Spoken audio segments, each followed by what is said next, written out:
بسم الله الرحمن الرحيم.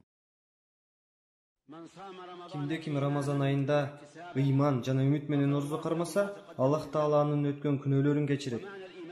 Бул жерде ыйман менен деген мааниси Аллах Таала орозону парз кылгандыгына жана орозо кармоодо чоң сооп бар экендигине ыйман келтирүүсү. Ал эми үмүт менен деген мааниси инсан кармаган орозосу үчүн Аллах Тааладан сооп үмүт этүүсү. Кудайга шүгүр, көптөгөн адамдар намаз окушат. Баарыбыз намаз окуйбуз. Жана Рамазан айында орозо кармайбыз. Бирок биз ал амалдар үчүн чын жүрөгүбүз менен Аллах Тааладан сооп үмүт этебизби? Жана Аллах Тааланын алдында соопторду камдап барганды каалайбызбы?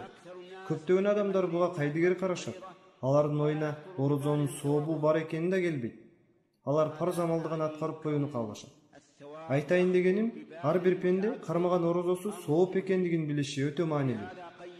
Ошол себептен пайгамбарыбыз алейхиссалату вассалам орозону жөн гана адат кылбастан, балким ыйман жана үмүт менен кармагандардын сообу эбегейсиз чоң экендигин белгилеген.